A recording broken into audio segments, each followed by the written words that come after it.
Hello, this is the audience for my persuasive speech, and Allison will be videotaping.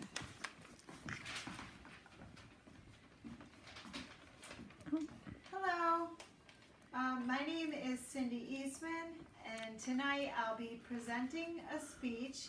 My speech topic is the opiate crisis in the United States, and the purpose of my speech is to persuade my audience to become educated about this crisis of opiate use and deaths from overdose of heroin and opiate-related drugs specifically. In the United States, 115 people die every day. Imagine that's one person every 12 minutes. That could be one of your family members. It could be a friend or a neighbor. It could have been me. I speak as someone who understands the effects of opiate painkillers. I became dependent on opiates myself, and thankfully I was able to get treatment and overcome that addiction, but many people are not that lucky. Because of the ruined lives and the rising death toll from opiate-related deaths, we have to become educated as patients and insist that prescribers become educated about the dangers of opiate painkillers and the slippery slope that they provide in illicit drug use and heroin use that leads to death from overdose. The problem with painkillers is that these drugs block the pain receptors and they flood the body with dopamine, and dopamine directly affects the pleasure sensors of the brain, making these drugs highly addictive. Patients can become dependent on opiates after only 5 days of use, and most people who are prescribed opiate painkillers are prescribed for much longer than that.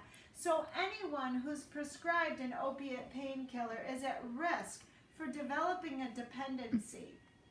Statistics show that 25% of people prescribed opiate painkillers will misuse those drugs, and roughly 5% of people who misuse their pain prescriptions will end up using heroin.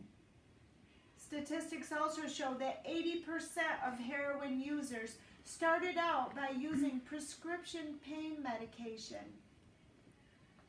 These drug-related overdoses are, yes, often from heroin, but they're often from prescription painkillers also. And prescription painkillers, many people don't know, they have the same chemical composition as the IV heroin. People underestimate the dangers of using painkillers, and they overestimate the benefit they get from using them. In the 1990s, the drug companies marketed these painkillers as wonder drugs, but they never told people the addictive nature of these drugs. And at the same time, there was a pain initiative where the medical professions were told they needed to treat people from their subjective pain symptoms, even if their objective symptoms didn't match. The reason for this is because people's pain were being ignored by professionals, and they wanted to put more of a focus on treating pain, and pain became the fifth vital sign. But this also opened up an entire pain industry with pain clinics popping up all over the country. People were going from pain clinic to pain clinic, becoming dependent and addicted on these drugs, and then started using devious methods of obtaining these drugs. This is how we got where we are today, and there's been many regulations put in place to prevent the misuse and the illegal way people are getting these drugs, but it is just not enough. I would persuade you to support our president in these initiatives at getting people educated and getting people who are addicted, getting them treated. Treat these people in a non-judgmental way so there's not such a stigma on getting treatment for drug overdose. We can see this graph right here shows the CDC just reported that 72,000 people died in 2017 of drug overdose. Compare that to the peak gun deaths in 1 year. Deaths from gun-related incidences in 1993 were 40,000. It never was that high before that, and it hasn't been that high since. Car-related deaths peaked in 1972 at 50 to 60,000 people. And HIV-related deaths peaked in 1995 with 40 to 50,000 people. 72,000 people from drug-related deaths. We have to do something.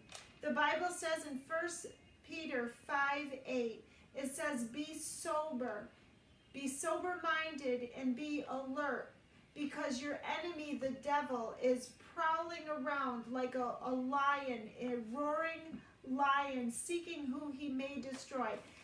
Opiate drug use is killing our young people, and it is Satan's tool to destroy our country. So I thank you for listening to my speech, and I pray that you'll be a part of turning the tide on this terrible epidemic. Thank you.